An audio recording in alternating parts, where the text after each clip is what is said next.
My name is William Franks. I'm with Whittington Realty. Have you ever considered buying rental property, maybe for retirement purposes or an extra stream of income, but not quite sure of how to proceed? Well, I had the opportunity to interview Mr. Ray Whitley. Mr. Whitley is a local businessman who has been very successful in the rental property business. And he's going to share with us his pointers on buying that very first property.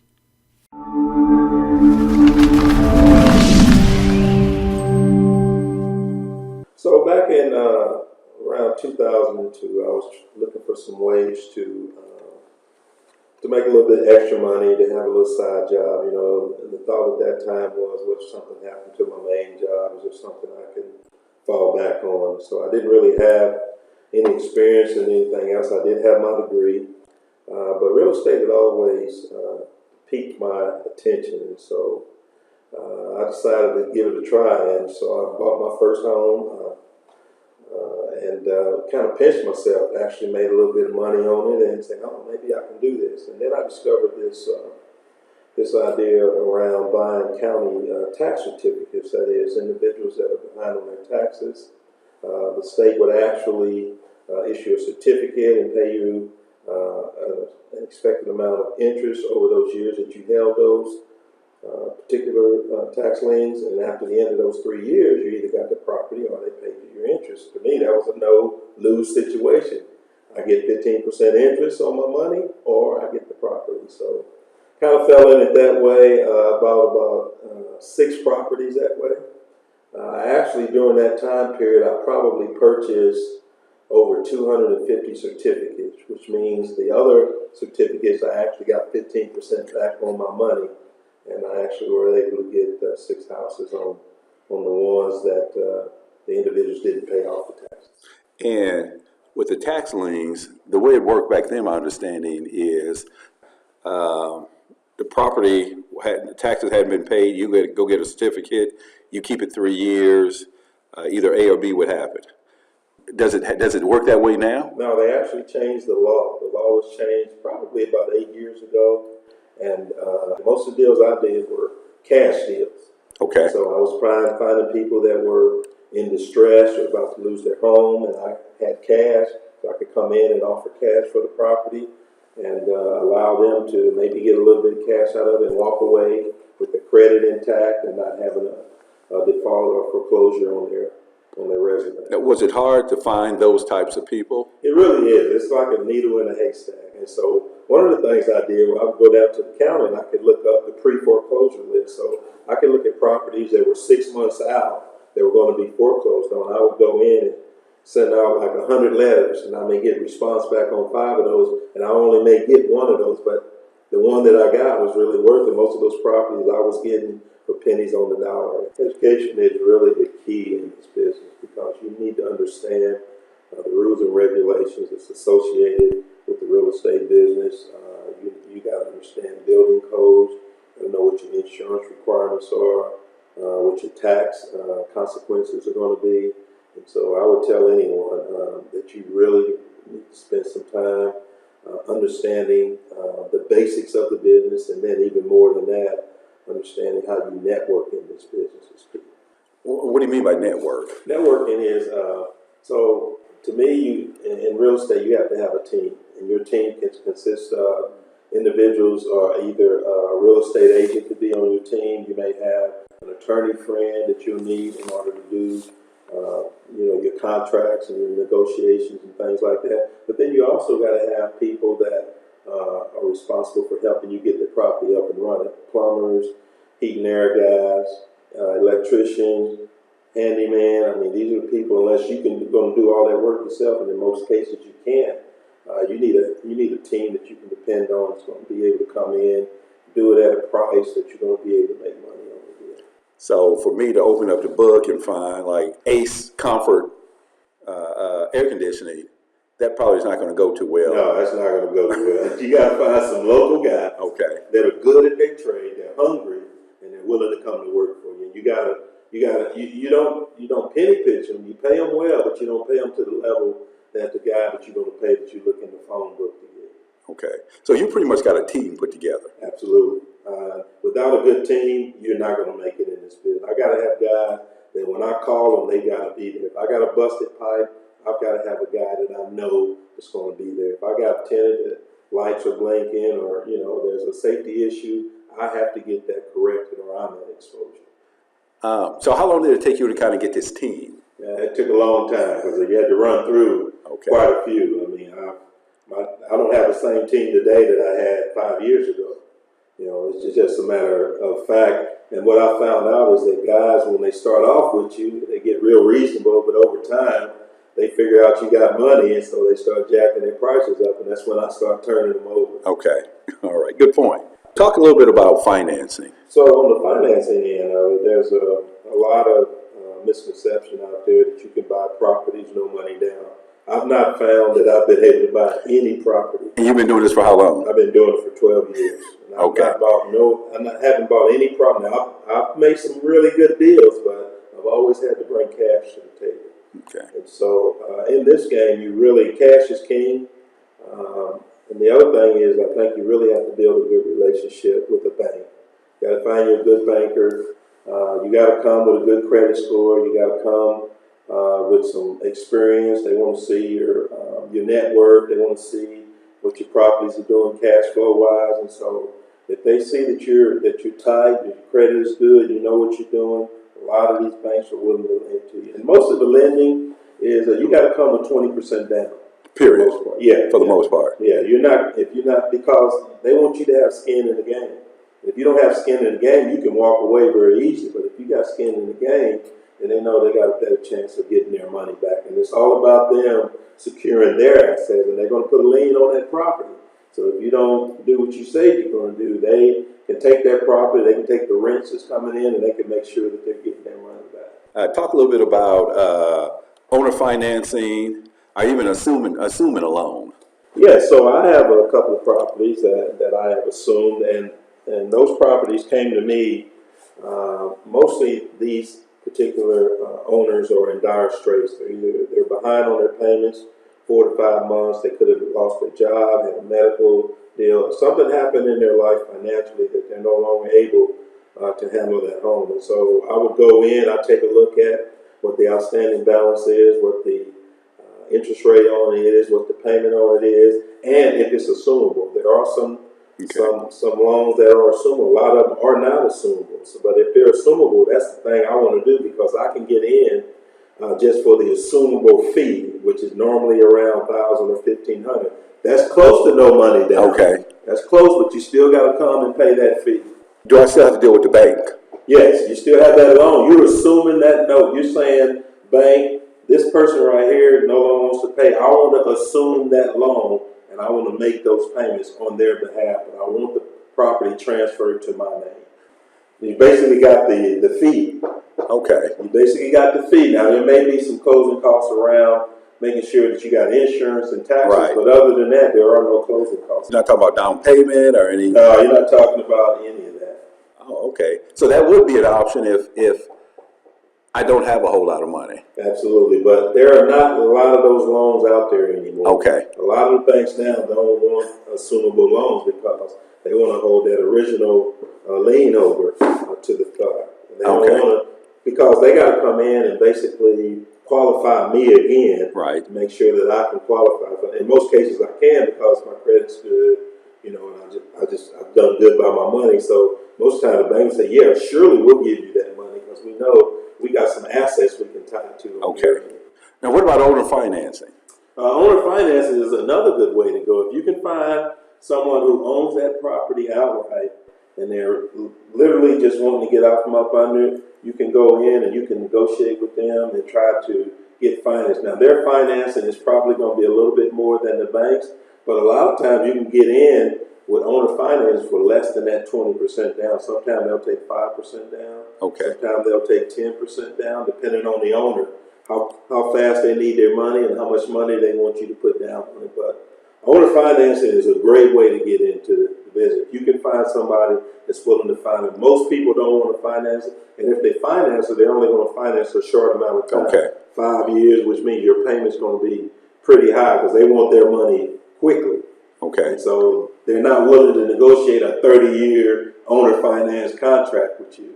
They want their money within 5, maybe sometimes 10 years. So they're trying to get the money for the property rather than, let's finance, I mean, you pay me for 5 years and then you go out and get a loan. Right. That's an option too, right That there. is an option too, and that's called lease purchase option, right? Okay. You can actually lease the property for a period of time until you're able to go out and get finance, and then you can purchase the property at an agreed upon price that's agreed upon when you first initiate the deal. So for your first property, should it be a fixer-upper, something that needs very little work? Should it be cheap? Well, it depends on the person. So I always tell, what are you good at anything? If you're good at fixing up property, then you can go get a fixer upper. If you're not, you're going to have to figure out how much it's going to cost you to get that property fixed up. And in most cases, it's going to cost you a little bit more than if you could fix it yourself. So if you're a handyman, yeah, look for a fixer upper. If you're not a handyman person, you probably don't want that to be your first foray into the real estate business. Although you might get something a lot cheaper. It's just going to cost you more to get that property up and running. What's wrong with that house? Should I be concerned with location? I just know I got to hustle to get a good renter. I will tell anybody location, location, location. If you want properties where you can get quality tenants, then you got to offer them a quality product. And so I tell everybody, the house that you purchase to rent to somebody, is it a house that you yourself would live in? If it's not, then you shouldn't be purchasing it. Because you got a lot of people out there, the slumlords, that's offering properties up, it's not even livable. And so those people that do that, to me, they're just simply in it for the money, and they're not in it for the value that they're offering customers. I found out that I'm able to keep my tenants longer because I offer them a quality product and I give them good service. Is there a secret to finding the right neighborhood, or you just kind of drive around and... Yeah, for me, initially, you won't know anything about these neighborhoods, but you're going to have to get out and drive around, call some of them that are for rent, call some of them that are for sale, find out what the going value is on them, drive through there at night, see what the activity is there crime activity? Location is the key in this market. Let's say my first house, I'm thinking about, buying. Is there a certain price range that I would probably be comfortable at? Depends on how much money you got, right? Okay. So how much capital you have to spend. Right now, I'm only looking at properties mostly $80,000 to $140,000 because I know the type of rent that I can get on those properties is going to be $800 or more. Properties that I had early on were around the 20 and 30 and 40 thousand square foot. Just small houses, 2 or 3 bedrooms, a garage. Most of them didn't have central heating air. I had to go in and put central heating air in them, and those properties usually rent for $500 or $600 a month. So the lower the property value, the lower the rent you're going to get based on the area, the higher the property. But again, if you don't have a lot of money, you might be forced to go into some of these lower income areas to get a property. Let's say I've got the money, my credit is good. Would you suggest starting off at 30, 40, 50, or jump to 70, 80 and above? No, I would say start in the 50 range. Okay. You can get some decent properties around the 50 range, and you can get rent anywhere from $600 to $800 on those properties. I used to, buy 2-bedroom properties, but anymore, if it's not a 3-bedroom or more, I don't usually fool with it because most people need 3 bedrooms or more nowadays when you're renting a single family. Okay. And I know you've talked about maximizing cash flow when you look at a house, when you start looking at what you're going to buy. Talk about maximizing cash flow. Yeah, so one of the things that I always tell anybody that's new to real estate, I say fall in love with the numbers, not the house, because you'll see a beautiful house and it'll look good and you say, oh man, I'd love to have that in my portfolio. But if you don't do the numbers, crunch the numbers and find out what the cash flow is on that house, you can find yourself with a beautiful home and you're upside down and you're bleeding cash. So I have a minimum that I like to do whenever I look at a house.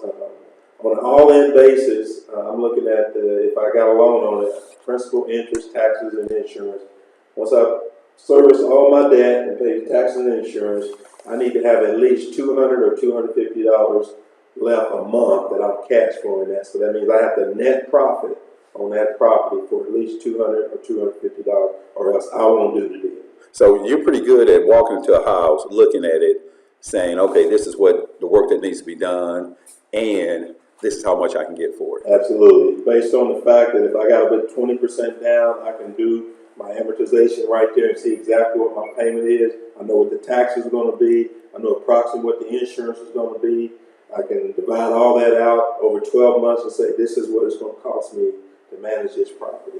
And have you pretty much been on point with that? Every time. Now, early on, Okay. it took me a while. Now, I was only, on one property, I was only getting $80 a month.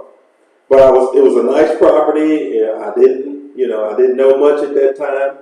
And once I got the loan paid off on it, though, I started cash flowing at $600 a month. So I got my property. What I need to do now is find good tenants. Right. What would you suggest? So from a tenant standpoint, what I do is I have a couple of online places that I go and I advertise for the property. I also put a sign out in the front yard, and I also put some flyers out around the neighborhood. And for the most part, I never have to go and pay any advertising costs for the property.